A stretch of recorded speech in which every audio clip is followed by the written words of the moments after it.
Morning students, मैं शोभा गौतम, सहायक आचार्य राजनीति विज्ञान, सेठ मुरलीधर मानसिंह का राजकीय कन्या महाविद्यालय भीलवाड़ा से।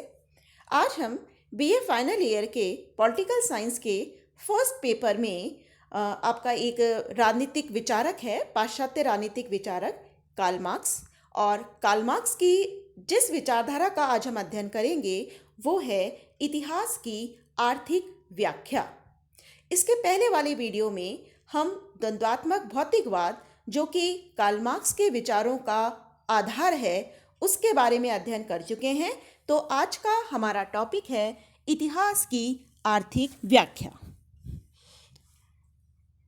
अगर हम समझें कि इतिहास की आर्थिक व्याख्या क्या है, तो हम ये कह सकते हैं कि मार्क्स ने जो अपना सिद्धांत दिया था द्वंद्वात्मक भौतिकवाद, अगर हम उस सिद्धांत को सामयिक विकास के संबंध में देखें, अगर हम उसको जो मानवीय विकास हुआ है उस मानवीय विकास को अगर हम समझने का प्रयास करते हैं द्वंद्वात्मक भौतिकवाद के आधार पर, तो वही इतिहास की आर्थिक व्याख्या है। मार्क्स का ये मानना था कि इतिहास केवल कुछ विशेष और महान व्यक्तियों के कार्यों का परिणाम नहीं है, बल्कि मार्क्स का ये मानना था कि इतिहास में होने वाली सभी घटनाएं आर्थिक अवस्था में होने वाले परिवर्तनों का परिणाम है। मार्क्स का ये मानना था कि अगर हमें किसी भी राजनीतिक संगठन के बारे में जानकारी चाहिए तो हमें उसके आर्थिक संगठन को समझना चाहिए।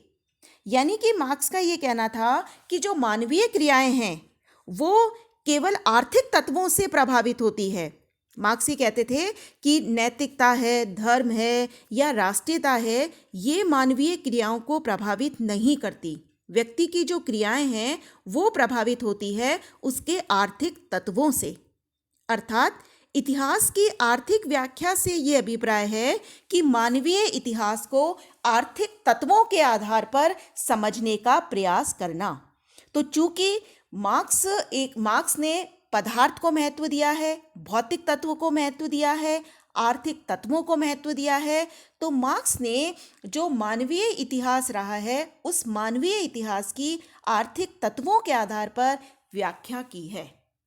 और इतिहास की व्याख्या करते हुए मार्क्स ने ये कहा कि अब तक मानवीय इतिहास की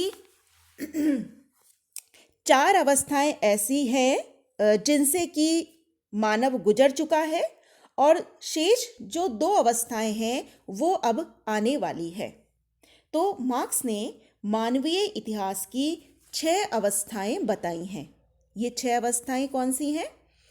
देखिए, पहली है आदिम साम्यवादी अवस्था, दूसरी दास अवस्था, तीसरी सामंती अवस्था, चौथी पूंजीवादी अवस्था, नेक्स्ट है श्रमिक वर्ग के अधिनायकवाद की अवस्था, और अंतिम है साम्यवादी अवस्था। अब हम एक एक अवस्था के बारे में डिटेल्ड स्टडी करते हैं। इनमें से देखिए, मार्क्स का ये कहना था कि ये स्टार्टिंग की जो 4 अवस्थाएं हैं ये तो जा चुकी हैं, मतलब 3 जा चुकी है, चौथी अवस्था में अभी मानवीय समाज चल रहा है, और जो ये 2 अवस्थाएं हैं ये 2 अवस्थाएं अब आने वाली है। तो मार्क्स ने मानवीय इतिहास की जो अवस्थाएं बताई हैं उनमें पहली अवस्था है आदिम साम्यवादी अवस्था। तो अब हम अध्ययन करते हैं आदिम साम्यवादी अवस्था के बारे में। देखिए, मार्क्स का ये कहना था कि मानवीय इतिहास की सबसे पहली अवस्था थी वो थी आदिम साम्यवादी अवस्था। अब इस अवस्था की क्या क्या विशेषताएं थी, क्या क्या था इसमें? तो सबसे पहली बात तो इस अवस्था में उत्पादन के तरीके बहुत आसान थे। इस अवस्था में उत्पादन के जो साधन होते थे वो होते थे पत्थर के औजार और धनुष बाण, और व्यवसाय जो होता था वो होता था शिकार करना, मछली मारना, पेड़ों से फल फ्रूट इकट्ठा करना। और इस अवस्था में क्या होता था कि चूंकि इन कार्यों को करने के लिए कलेक्टिव पावर चाहिए थी, तो लोग जो हैं झुंड बनाकर एक साथ रहा करते थे।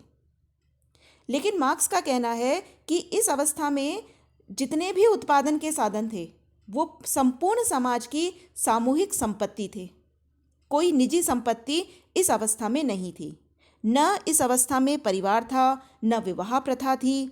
तो इस अवस्था में कोई किसी का शोषण करने की स्थिति में नहीं था, इसलिए मार्क्स ने इसको कहा है साम्यवादी अवस्था।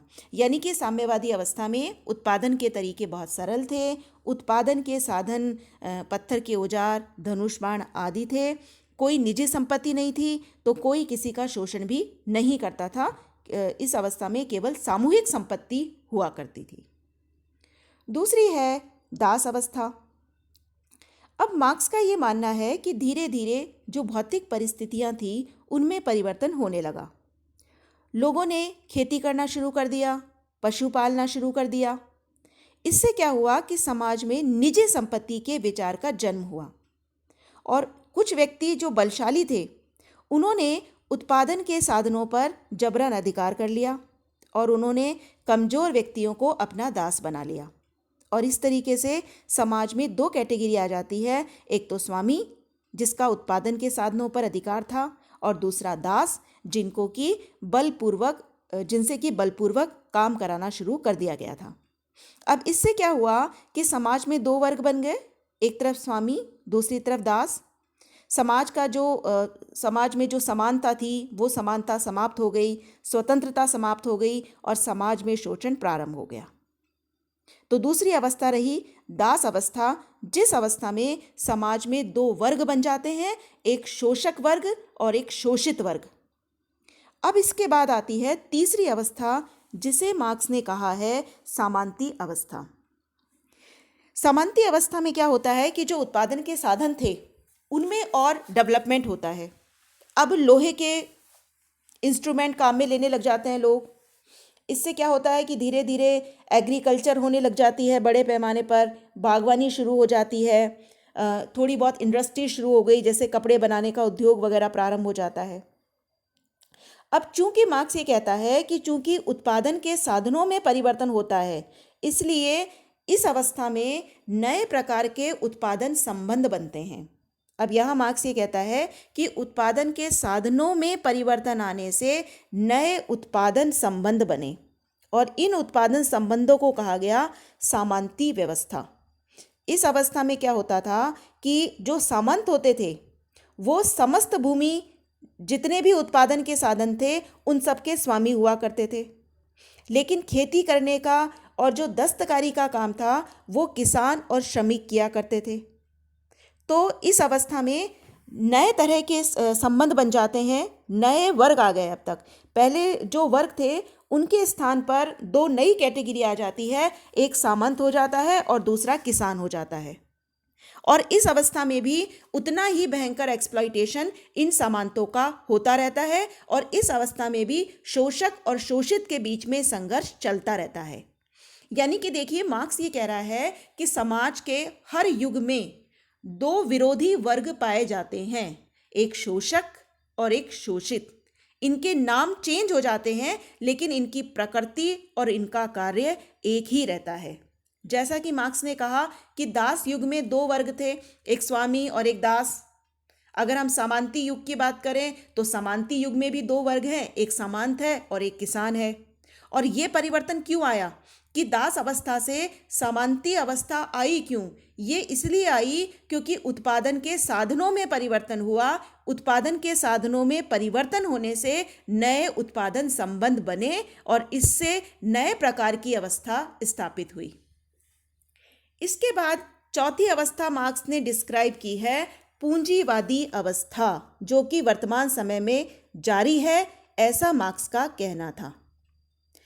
मार्क्स ये कहते हैं कि 18वीं सदी के अंत में औद्योगिक क्रांति हुई और औद्योगिक क्रांति होने से उत्पादन के संबंधों में आमूलचूल परिवर्तन आया। और चूंकि उत्पादन के साधनों में परिवर्तन आया औद्योगिक क्रांति होने से, इसलिए क्या हुआ कि समाज में दो नए वर्ग बन गए, एक पूंजीपति वर्ग और एक श्रमिक वर्ग। पूंजीपति वो था जो लार्ज स्केल पर प्रोडक्शन करता था और ये प्रोडक्शन का कार्य जिसके द्वारा किया जाता था वो थे श्रमिक वर्ग। तो मार्क्स ये कहता है कि अब पूंजीवादी अवस्था में नए उत्पादन संबंध बन गए हैं, समाज में नए वर्ग बन गए हैं, एक पूंजीपति वर्ग और एक श्रमिक वर्ग। लेकिन दोनों का स्टेटस अभी भी वही है, जो पूंजीपति वर्ग है वो शोषण करने का कार्य करता है और श्रमिक वर्ग जो है उसका हमेशा लगातार शोषण जारी है। और मार्क्स ये कहता है कि ये जो पूंजीवादी अवस्था है, इस पूंजीवादी अवस्था में पूंजीपति वर्ग द्वारा श्रमिक वर्ग का जो शोषण का कार्य है वो अपनी चरम सीमा पर पहुंच जाएगा। इससे क्या होगा कि जो श्रमिक वर्ग है वो एकजुट होकर पूंजीपति वर्ग के विरुद्ध क्रांति कर देंगे और इस क्रांति के फलस्वरूप नई अवस्था आएगी जिसे कहा गया है श्रमिक वर्ग के अधिनायकवाद की अवस्था। तो अब हम देखते हैं कि श्रमिक वर्ग के अधिनायकवाद की अवस्था क्या है। अब इस अवस्था में क्या होगा कि जो श्रमिक वर्ग है वो उत्पादन के सभी साधनों पर अधिकार कर लेगा। जैसा कि अभी हमने बात की थी कि पूंजीवादी अवस्था के अंत में श्रमिक वर्ग क्रांति कर देगा। क्रांति करने के बाद जो श्रमिक वर्ग है वो उत्पादन के सभी साधनों पर अधिकार कर लेगा। अधिकार करने के बाद पूंजीवाद को समाप्त कर देगा और श्रमिक वर्ग की तानाशाही स्थापित हो जाएगी।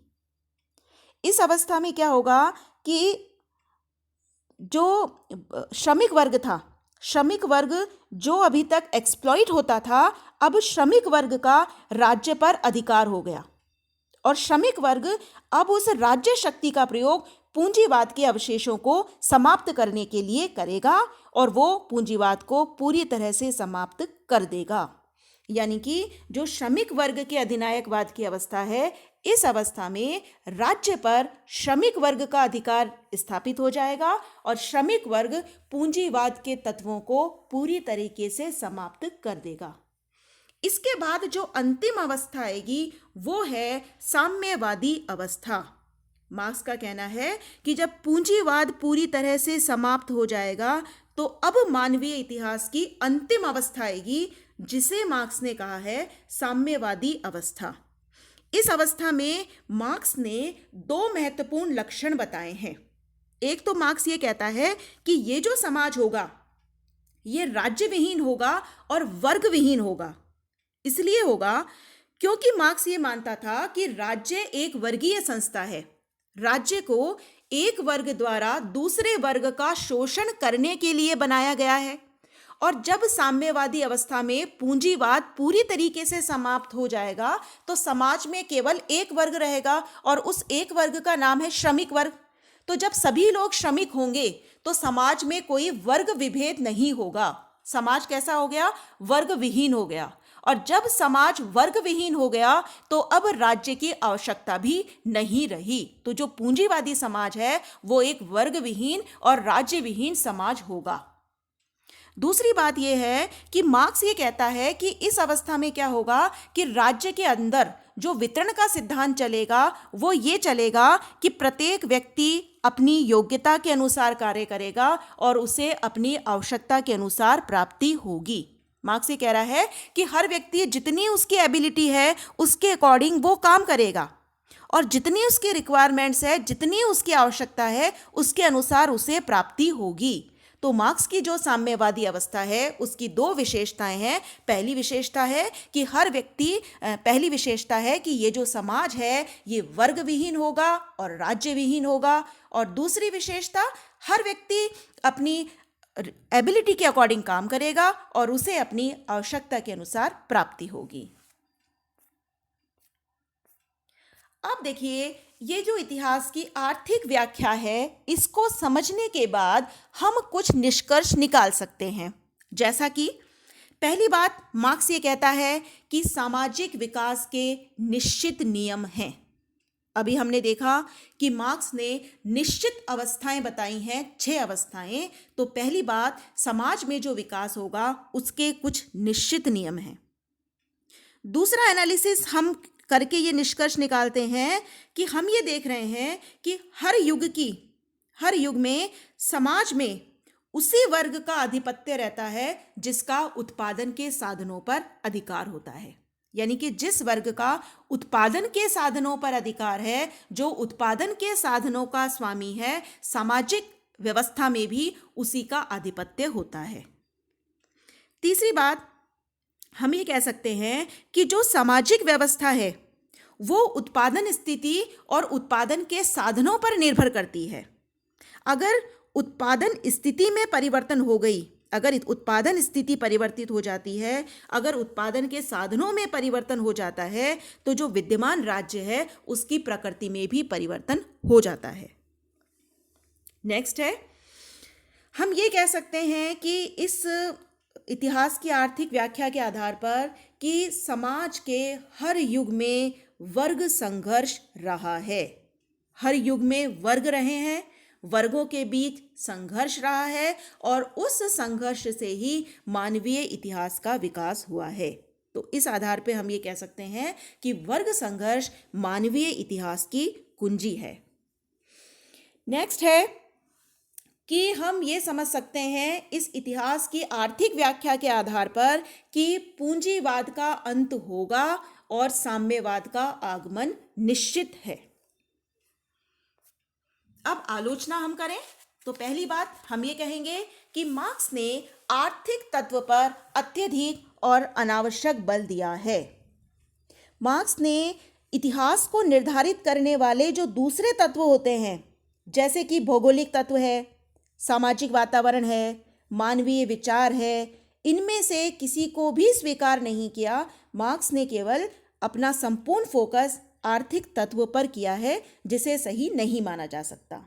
नेक्स्ट है, आर्थिक आधार पर सभी ऐतिहासिक घटनाओं की व्याख्या संभव नहीं है। मार्क्स ये कहता है कि भाई जो भी इतिहास में घटित हुआ है उसको हम आर्थिक तत्वों के आधार पर समझ सकते हैं, लेकिन ये हर परिस्थिति में सही नहीं होता।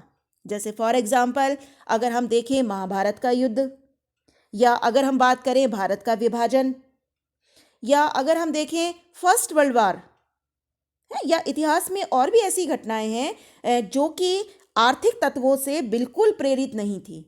तो इतिहास की हर एक घटना को हम आर्थिक आधार पर नहीं समझ सकते। नेक्स्ट है, इतिहास के निर्धारण में संयोग के तत्व की उपेक्षा।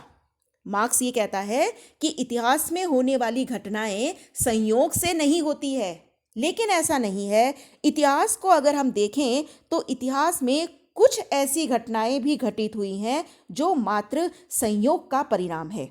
जैसे फॉर एग्जाम्पल अगर हम ब्रिटिश शासन व्यवस्था की बात करें तो ब्रिटिश शासन व्यवस्था में तो आज जो कॉन्स्टिट्यूशनल डेवलपमेंट हुआ है वो सारा संयोग पर आधारित है। नेक्स्ट है, मानवीय इतिहास के कालक्रम का निर्धारण संभव नहीं। मार्क्स ने अपनी इस इतिहास की आर्थिक व्याख्या के आधार पर मानवीय इतिहास के कालक्रम को निर्धारित कर दिया है। मार्क्स कहता है कि 3 अवस्थाएं जा चुकी है, पूंजीवादी अवस्था चल रही है और आने वाली ये 2 अवस्थाएं बाकी हैं, लेकिन ऐसा नहीं है। हम मानवीय इतिहास का कालक्रम निर्धारित नहीं कर सकते। नेक्स्ट है, राजनीतिक सत्ता का एकमात्र आधार आर्थिक सत्ता नहीं है। मार्क्स ने यह माना है कि जिस वर्ग के पास आर्थिक सत्ता होगी उसी को राजनीतिक सत्ता भी मिलेगी, लेकिन ऐसा नहीं है। अगर हम मध्य युग की बात करें तो मध्य युग में जो धार्मिक शक्ति थी या जो धार्मिक आधार था वो भी राजनीतिक शक्ति का एक बहुत बड़ा आधार था। जैसे कि प्राचीन काल में अगर हम देखें तो भारत में ब्राह्मणों का बहुत अधिक आधिपत्य था, या अगर हम मध्य युग की बात करें तो यूरोप में जो पोप था या जो चर्च था वो बहुत अधिक पावरफुल था और उसके पीछे कारण था धार्मिक। तो हम ये कह सकते हैं कि हमेशा राजनीतिक सत्ता का आधार आर्थिक सत्ता नहीं होता। और कई बार ऐसा भी है, इतिहास को अगर हम देखें तो जो सैनिक तत्व है, जो सैनिक शक्ति है, वो भी राजनीतिक शक्ति का आधार रहा है। नेक्स्ट है, आर्थिक संबंधों को राजनीतिक शक्ति द्वारा बदला जा सकता है। अगर हम ये बात करें कि अगर देखिए मार्क्स ये कह रहा है कि जो राजनीति डिसाइड होती है, जो राजनीतिक व्यवस्था डिसाइड होगी या जो राजनीतिक शक्ति डिसाइड होगी वो डिसाइड होगी आर्थिक कारकों से, लेकिन ऐसा नहीं है। कई बार हम देखते हैं कि जो राजनीतिक सिद्धांत है उन्होंने आर्थिक व्यवस्था को डिसाइड किया है। जैसे फॉर एग्जाम्पल व्यक्तिवादी विचारधारा की अगर हम बात करें कि व्यक्तिवादी विचारधारा के आने से एक नई तरह की स्वतंत्र अर्थव्यवस्था का जन्म हुआ, यानी कि जो एक नई पॉलिटिकल आइडियोलॉजी डेवलप हुई, व्यक्तिवादी विचारधारा, उस व्यक्तिवादी विचारधारा से ये जो पूंजीवादी व्यवस्था का कंसेप्ट है या ये जो स्वतंत्र अर्थव्यवस्था का कंसेप्ट है, ये डेवलप हुआ। इसी तरीके से साम्यवाद की अगर हम बात करें कि जैसे साम्यवादी दर्शन आया और साम्यवादी दर्शन के आने से नियंत्रित अर्थव्यवस्था के कंसेप्ट को बढ़ावा मिला। तो हमेशा ऐसा नहीं है कि आर्थिक तत्वों से राजनीतिक व्यवस्था बनती है, कई बार ऐसा भी होता है कि राजनीतिक सिद्धांतों से आर्थिक व्यवस्था का निर्धारण होता है। नेक्स्ट है, इतिहास की धारा का राज्य विहीन समाज पर आकर रुकना संभव नहीं। मार्क्स कह रहा है कि जो इतिहास की कालक्रम है उनकी अंतिम अवस्था होगी साम्यवादी अवस्था, लेकिन ऐसा नहीं है। एक और तो मार्क्स ये कहते हैं कि गतिशीलता पदार्थ का अंतर्निहित गुण है, और अगर गतिशीलता समाज का अंतर्निहित गुण है तो साम्यवादी अवस्था में भी परिवर्तन होंगे। उस युग में भी उत्पादन के साधन बदलेंगे और एक नई तरह की व्यवस्था स्थापित होगी, लेकिन मार्क्स ने इसको स्वीकार नहीं किया। मार्क्स का ये कहना है कि जो इतिहास है वो एक अंतिम अवस्था जो उसकी है वो साम्यवादी अवस्था है, उसके बाद इतिहास में कोई परिवर्तन नहीं होगा, तो इसे स्वीकार नहीं किया जा सकता। Thank you.